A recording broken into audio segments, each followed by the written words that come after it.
Merry Christmas, everybody, and welcome to another Real Freaks Movie Reviews. Hang on a second, there's something missing here. That's better.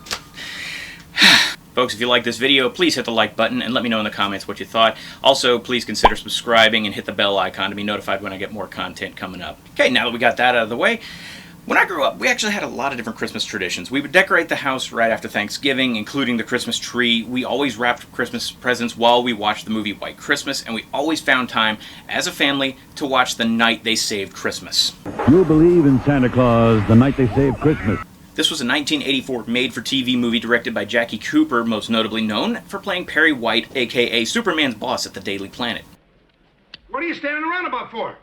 Move! Obviously, the movie is a play on the title of the classic Christmas poem, 'Twas the Night Before Christmas. And the movie wasn't great even for its time. I mean, what can you expect from a made-for-TV movie, to be honest? Revisiting this movie brings back a lot of fond childhood memories, and since I figured I've been doing, previous movie reviews of movies from my childhood, I figured, why stop now? So, let's take a look at one of my childhood favorites, The Night They Saved Christmas.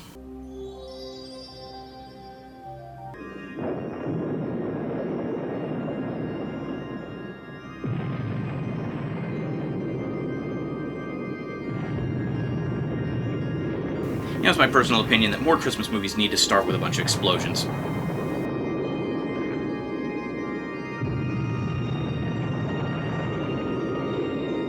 So the story starts with an oil company trying to drill for oil near the North Pole, but the shifting ice keeps jamming their drilling machines. So, of course, in order to break up the ice, they need to use dynamite, MacGuffin, or hidden environmental message. You decide.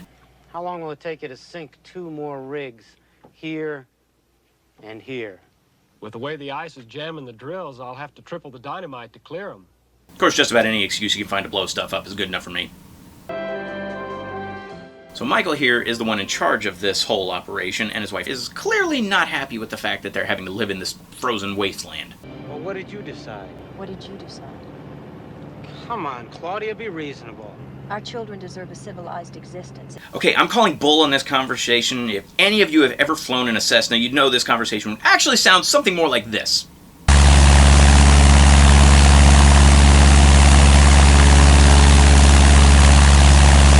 And then we're introduced to their 3 children, David, Marianne, and CB, who is having a little trouble with some of the kids at school. You gave Kurt Larson the biggest black eye you ever saw. He started it. This kid has some of the worst mood swings I've ever seen in my life. He goes from pissed off as hell to disappointed that he's not getting a lecture from his dad. You and I are going to have very serious talk right now, young man. Mr. Murdoch's here. Dad, you said you and me were gonna have a serious talk right now. Your mother will have to talk with you. Oh, Dad. Seriously, when have you ever known a kid that was actually upset that they weren't getting lectured by their parents? I guess they're saying that the dad is such a workaholic, the kid will take any affection he gets, even if that's just being punished. So the dad doesn't have time to punish CB because he has to have a talk with the resident Scrooge of the movie, the evil, greedy corporate boss, Mr. Murdoch. Rig 5 came in dry today. You said that was 90% probable. I'm sorry. I'm not interested in apologies, kid, just results. Okay, apparently they think that there's only oil in one of 2 possible places in the entire area. The dad thinks it's at Site A, the boss thinks it's at Site B. Just give me another week or 2. I'll give you 1 week. In the meantime, move as much of the crew as you can over to Site B. And the next day, the dad gets a visit from one of Santa's elves, Santa's chief elf, in fact, known simply as Ed. My name's Ed. Ed, That's right, Ed. Yep, just Ed. But he thinks it's basically just a prank from one of their competitors. But in actuality, Ed is here to warn Michael that if they continue dynamiting, There's a very good chance you're going to blow up Santa Claus. May I?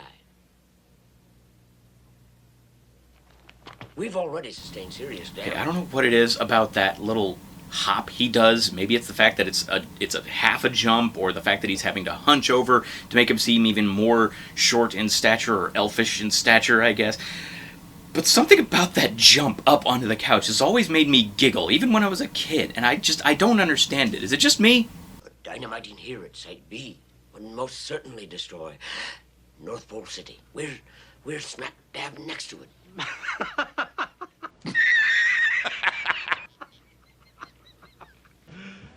You serious? By the way, if you need a little bit of alcohol to get through this movie, take a shot every time they say North Pole City. So the family has a good laugh about this. Well, all of them except CB. Maybe he really is Santa Claus's chief elf. That's impossible. Santa Claus is just a mythological figure. What's a myth? Don't even try, kid. The stereotypical child actor list will never let it happen. I guess Kurt Larson wasn't lying. There is no Santa Claus. For all of us who believe in Santa Claus, he is real. In our hearts. But he's not a real person. And another CB mood swing in 3, 2, 1. You just ruined everything. I hate you, Mom. I wish you were dead. Don't you dare talk to your mother that way. I hate you too, Dad. I really hate you. This coming from the kid who was looking forward to having a serious talk last night. Yeah, he's clearly bipolar, and being up here in the North Pole doesn't exactly make it any better because he's really more of a South Pole kid. He really needs some kind of a physical activity as an outlet, maybe taking up pole vaulting or polo, or maybe to learn to polka. I don't know. Does anybody think this is a good idea? Let's take a poll. And immediately after that meltdown, we're reintroduced to Mr. Murdoch, who tells them about another competitor of theirs they have to worry about by the name of... Gaylord and those corporate jackals of his over at Global Oil are... Gaylord? They had to name that guy Gaylord? Seriously, is there ever a parent in history that ever thought it was a good idea to name their child Gaylord? If there is, you need to be punished. Don't name your kids Gaylord. No. Well, that's it for me. I gotta get going. All right, kids. The dishes. Oh, hey, it's that lady. I guess she started out as a housekeeper up here in the North Pole before she went on to be a social worker looking after Robin Williams, and then later got a job as a legal secretary for Jim Carrey. And then Ed shows up again to take the whole family to... North Pole City. Thanks, Ed. Claudia, I'd like you to meet Santa Claus's chief elf, Ed. You'll have to discuss it with her. I have an urgent meeting to go to. Well, Mr. Hansen's little friend is back, and we've all been invited to go to the North Pole. We'll all meet a big white rabbit and go to the Mad Hatter's tea party. Will you please? And another CB mood swing in 3, 2... Whoa. Can we go? Even if it is a joke? Sooner than I expected. I guess his chemical imbalance is getting worse. So they head to... North Pole City. Thanks, Ed. In this... what is it you called it again, Ed? Thing. Gotcha. And it's supposedly going 100 miles an hour. 100 miles an hour. Wow. It's an engineering impossibility a snowcat can go that fast. And if you haven't figured it out yet, David's character trait is he's a know-it-all. I don't know about you guys, but I find people like that to be extremely annoying. So they can't take the... Thing. So they can't exactly take the thing to... North Pole City. Thanks, Ed. So instead they have to take something called a reindeer zephyr. Wow, look at that. That's a reindeer zephyr? But first... Get on board, children. Get on board. Your mother's going to make a telephone call. What's your credit card number? That's where it turns out this was all just a ploy to reach her about her car's extended warranty. Gotta say, this part actually looks pretty fun. Turn this thing around right now. I can't. It's remote control. You mean you're not driving it? No, I'm a passenger, just like you are. Mom, I'm scared. I'm telling you for the last time, Ed, this joke has gone far enough. Then they come to a giant ice wall. Flat Earth confirmed, I guess. Not really.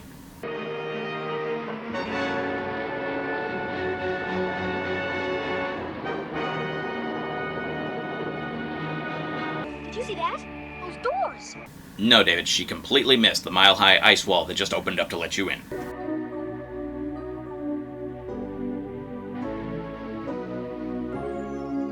Welcome to North Pole City.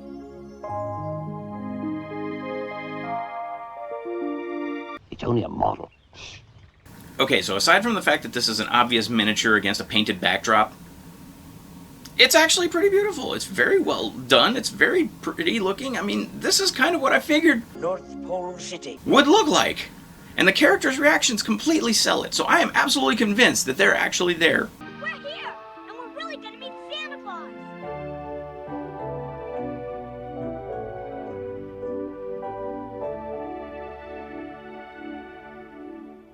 Commercial break. Our elf population here numbers in the thousands. There's Santa's house. Wait, so the elf population is in the thousands, but Santa needs that big-ass mansion? Meanwhile, the elf quarters over here are these tiny little apartment buildings? I don't know, maybe their small stature means they don't really need much in the way of living accommodations? Still just seems a little unfair. I have to do something. I guarantee you that Gaylord has got Claudia and the children. What possible reason would he have to kidnap my family? I don't know yet, but I'll tell you this. He's the most dangerous man that I've ever known. Okay, imagine being a kid in the 80s and hearing the name Gaylord being associated with this unseen evil person in this movie that's about saving Santa Claus. Were they just trying to really sneak in some kind of an association with gay and evil? I don't know. It's really weird. And apparently this guy Gaylord is so evil that it's convinced the boss that they need to push the dynamiting up and start blowing up more of the North Pole on Christmas Eve. Look, I don't care how you do it. I want to start blasting by the 24th. That's Christmas Eve day. So we finally get to see a little bit of North Pole City. Thanks, Ed. What the hell with the little bitty and the deep face and the... What the hell? Along with the grumpiest Santa Claus to ever be put on film until Billy Bob Thornton. Boys, no. All right. I'm going to tell you one more time. Sing anything you want. White Christmas, Frosty the Snowman, Rudolph the Red-Nosed Reindeer, but no more Jingle Bells. Santa Claus in this movie is actually played by Carney, who has actually played Santa Claus once before in a Season 2 episode of The Twilight Zone called The Night of the Meek. If I had my choice of any gift at all, I think I'd wish I could do this every year. Wouldn't it be awesome if this was actually a follow-up to that and the Twilight Zone episode was actually this Santa's real origin story? So because of the elves singing Jingle Bells, Santa Claus scowls at Ed, and you know what? Seeing Ed and this jolly old fat man together somehow seems familiar. Oh, I love your suits. It must be a bitch getting a size 68 extra fat and a 12 dwarf. Welcome, Mrs. Baldwin. Thanks for coming. I apologize for sounding a little grumpy, but over 100 years of Jingle Bells, well, that's enough. And frankly, it's been driving... Wait, does Santa have a hearing aid? Okay, I get it. Back then they weren't exactly concerned with HD video, so they didn't expect anybody to notice that, but really, if Santa has a hearing aid and he has a problem with the elves singing Jingle Bells, why doesn't he just turn the volume down? So Santa talks to the kids about how he's able to deliver presents all around the world, and one of the ways he's able to do that is through a time deceleration device. This is really something. Now, as I switch on the TDD, you watch the clock. Now, you see? The TDD has slowed time. Now, he actually demonstrates this device by slowing time down, but he slows time down for the kids and the mom as well, which means, from their perspective, time is going normal. Which means, technically speaking, their reactions aren't to the fact that time is slowed down, but to the fact that Santa probably looks something like this. Okay, what I want to see is what happens when he turns that thing the other direction to speed time up. And when would he actually use that, ever? I mean, well, maybe when Mrs. Claus starts nagging at him, I guess. But... And then in the middle of all this Christmas cheer, we actually see what happens with all this dynamiting. And for anybody who's ever been in an earthquake, you know how scary this actually is. It's pretty terrifying. And that seems like an obvious place for a commercial break.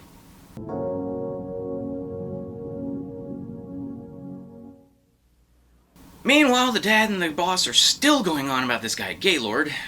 What if it isn't Gaylord? Got a better answer? Seriously, who is this guy? We never find out. So the kids are taken to meet Mrs. Claus, passing by this sign. Nah, really? Falling snow in the North Pole? You have to warn people about that? Welcome. June Lockhart is Mrs. Claus, the mom from Lost in Space. Interesting casting choice. Papa should be here very soon. May we have a look around, Mrs. Claus? Oh, yes, please do. And please call me Martha. Thank you, Martha. Wait, Mrs. Claus is named Martha? Why did you say that name? That name will never be the same for anybody. Well, hello again. Hi. Well, Claudia, if you'll excuse me, I'm just going to start preparing a little supper. Claudia, I'm sure you realize by now how serious this dynamiting is. Now, this is a precise miniature. Oh, no.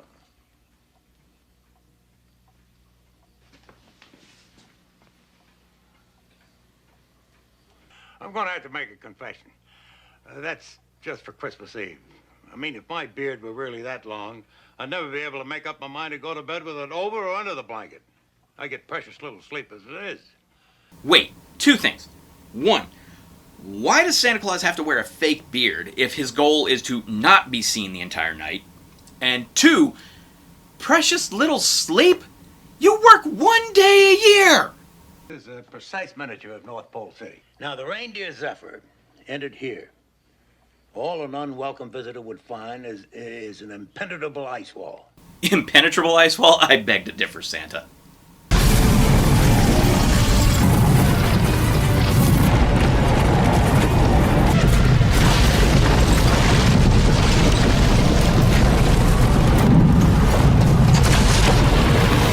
Santa tells the mom that if they wanted strike oil, they need to keep dynamiting and drilling in Site A, because if they dynamite at Site B... As you can see, if he dynamites there, it'll be the end of all of us. It turns out they're going to blow up all of... North Pole City. Thanks, Ed.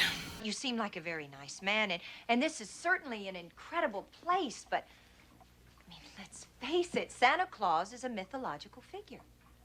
But of course the mom doesn't believe him until he tells her a story from her childhood. It was Christmas Eve, you were 5. No, you were 6. You sneaked in and caught me under the tree. Your father was very ill at the time. You remember that Christmas Eve very clearly then, don't you, Claudia? And it's a really emotional scene, and to be honest, this is where Art Carney shows how he can be a really, really convincing Santa Claus, despite the gruff exterior and his grudge against Jingle Bells. You asked me to trade your gifts for a fishing rod. You had seen at Abercrombie and Fitch, I believe. It was there Christmas morning, Claudia, wasn't it? With a big green ribbon around it. And a little reindeer card that said, "To Dad, love, Claudia." For the best dad a kid could ever have. And the emotion that you see on the mom's face sells every second of it. You really see the number of feelings that she goes through during the scene, and it is portrayed absolutely brilliantly by Jaclyn Smith. Oh, Santa. This is the scene right here where the audience fully believes that this is Santa Claus. So sadly she has to go back, but Santa Claus gives her a communicator that she can use to talk back and forth to him. I'm going to give you this prototype of a children's communicator that we've been developing. Once he gets his fixed, apparently he dropped it and it broke easily. It's like they knew. I know I'm leaving this whole matter in very good hands. Commercial break. And of course when they get home, she tries to explain this to her husband and the boss, but that just makes him suspect... Gaylord planned this whole thing to keep us drilling on the wrong site. Of course. He even goes so far as to suggest that they hallucinated the whole thing on a bad acid trip. Look, you've got to understand this. You were obviously given some kind of a hallucinogenic drug. Of course it can't be that easy to convince him. We got a half-hour movie left. We got to keep the plot going somehow. So David and Mary Ann decide to go back and warn Santa Claus by stealing a snowmobile, but first they have to stare at it with their mouths open for some reason. Seriously, you gonna just stand there and look at it, or, you know, go! Where is everyone? And when the mom finds out, she tries to call the dad, but, of course, he's too busy working. So the mom decides to go looking for them herself in her quietest Cessna ever.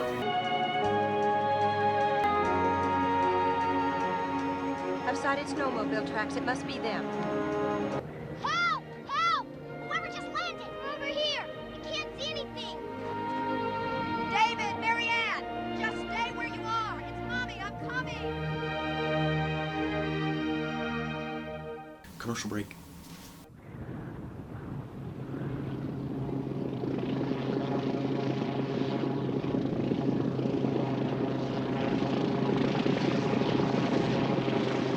So the dad tries to find them with no luck, but Santa rescues them because he fixed the broken communicator, and they head back to the North Pole by way of reject Rankin and Bass claymation reindeer. Wow, that ice fog seems to be getting worse and worse. The dynamiting has been canceled, hasn't it? Are you coming back tomorrow? No. Well, you're going to miss a terrific explosion. We're setting off so much dynamite, it's going to look like an atomic bomb. Atomic bomb? Really? Not if those explosions at the beginning of the movie were any indication. So Santa shows off the teleportation pad that he uses to break into the homes without chimneys, and that actually gives the mom an idea. Maybe you could just beam us back home. I'm afraid not, Claudia. Doesn't have anywhere near that kind of range. Of course it doesn't. That would be too easy.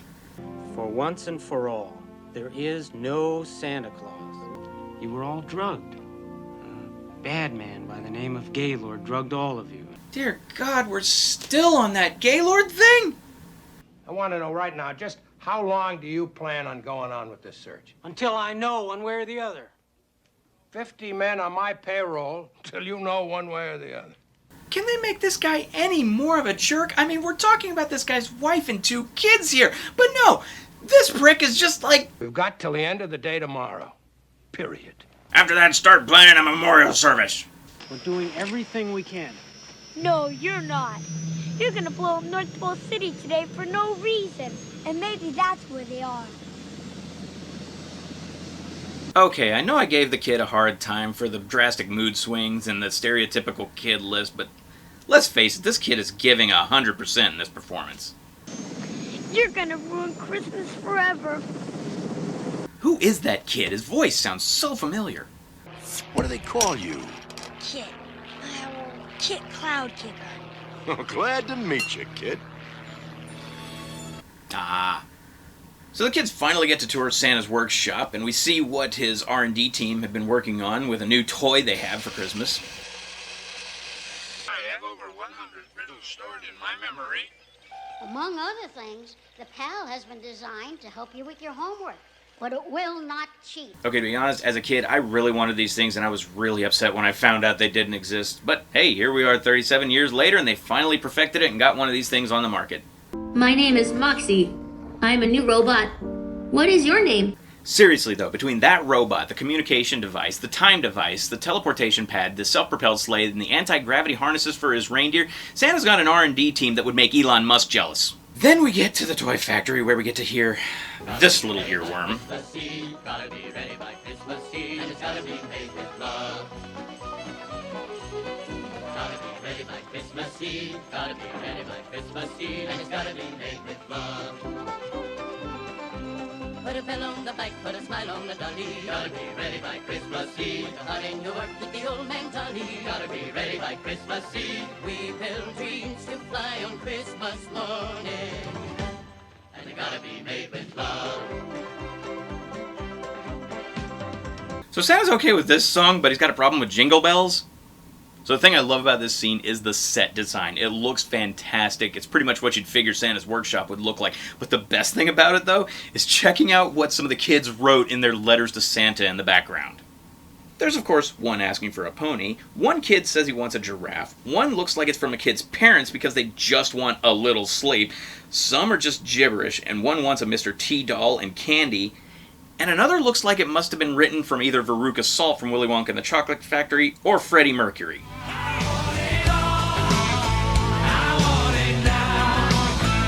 But just as all the fun is getting started...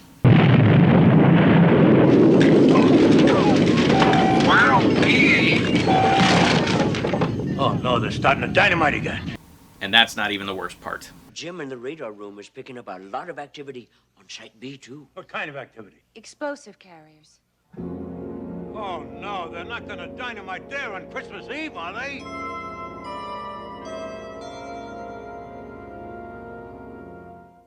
Commercial break!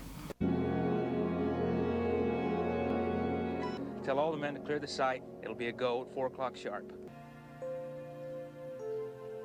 Son, we're gonna go right back up and search again tomorrow. But back home, Dad's leaving for work again, right before they get a phone call letting him know that blast they just set off struck oil. Hello? Daddy! Daddy! Mr. Faulkner's on the phone. There's oil on Site A. The biggest damn oil field you ever saw. I'm sorry, but between Monster Squad and this movie, I'm convinced that children swearing in movies is always going to be funny. The oil's exactly where he said it was. Not near North Pole City. It proves there's oil on Site A. That's all. But don't you see? You believed it was there and you were right. Please listen to me. I guess I haven't listened to you much lately, have I? What if they're in North Pole City when you dynamite Site B? You know, this kid makes a really good point, even not considering the possibility of Santa Claus. Let's face it, your wife and 2 kids are stranded out there somewhere in the wilderness, the middle of the North Pole, which, let's face it, isn't exactly the most stable of environmental conditions. So any dynamiting you set off could potentially put them in even more danger, and yet you don't have a problem with this? You could literally inadvertently blow them up and not even realize it. That reminds me of another problem. This is supposed to be in the North Pole in December, which means they're supposed to be in darkness. That region has 3 months of night at this point. So there should be no daytime scenes in this movie whatsoever. Okay, I'll cancel the dynamiting until we take another look up there. So CB actually convinces Dad to take a chance, and Dad goes to call them and tell them to Terminate the countdown. Do you read me? Terminate the countdown. I read you, Mike. Terminate the countdown. And wait, they don't have a radio going to the guys on the detonators? What if they have to literally tell these guys to stop at the last second? You're talking about seriously dangerous explosives here. What kind of safety protocols are they following? 55, 54, 53, 52, 51. Does this guy literally have to count down every single second? 2, 41, 40, 39, 38. Apparently he does. 20, 19, 18, 17, 16. This is it. 10, 9, 8, 7. And at the last second. Terminate! Terminate! Terminate that countdown! Stop! Michael just radioed! We struck the big one on Site A! Then later that night, CB hears something.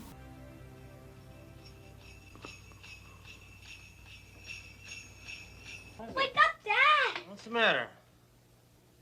Listen, What? the reindeer's bells! The reindeer's bells! I know I heard them! I told you!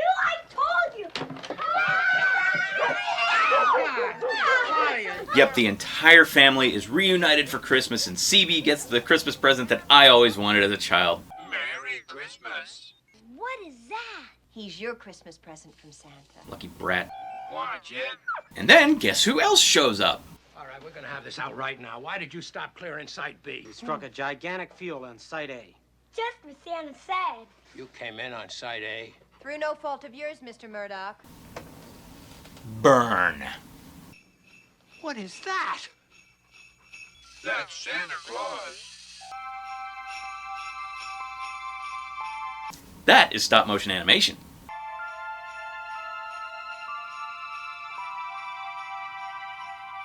There he is, Sumner.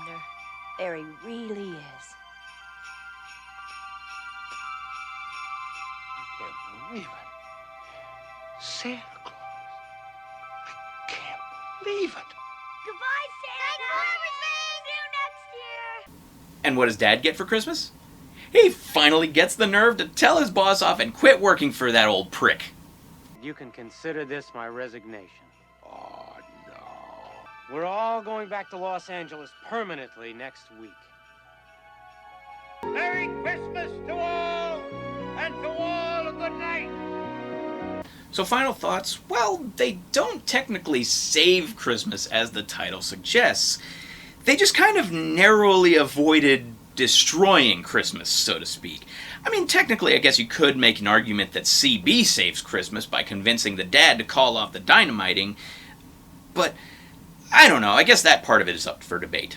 But that doesn't change the fact that this is still a really fun, charming movie that the entire family can enjoy. Yeah, sure, it wasn't received very well by the critics, but that didn't stop networks from airing it almost every year for a long time.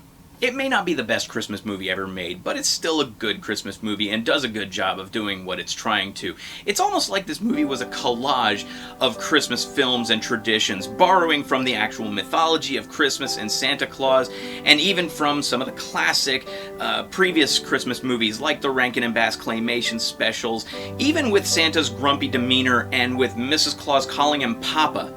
Well, it needs work. I have to go. What does Papa know? It's beautiful. It was actually nominated for a Primetime Emmy for Outstanding Children's Programming, and the actress that played Mary Ann won a Young Artist Award for her performance in the movie. It has an 81% audience score on Rotten Tomatoes because most of the people grew up watching this movie and are now showing it to their children. And with good reason. It's a sweet movie with a good heart and a good message about believing in yourself. Yeah, it's a little cheesy at times, but you know what? It's Christmas. It's a time to be a little bit cheesy and revert back to our childhoods and remember what it was like to actually believe in magic. It's a time when the entire world becomes just a little less selfish and becomes more concerned with the welfare of others rather than our own personal selfish desires. See, that was the personality of Santa Claus. He was a man content to give to other people less fortunate than himself, just for the prospect of seeing the smile that his gift brought to their faces. And if a time of year can make more people act like that more often, then that's more than enough evidence that I need to believe in magic and to believe in the power of Christmas. Merry Christmas! Merry Christmas! Merry Christmas! Merry Christmas! Merry Christmas! So from myself and my family to all of you out there, I hope you've had a great year, and thank you so much for watching. But most importantly, have yourselves a Merry, Merry Christmas.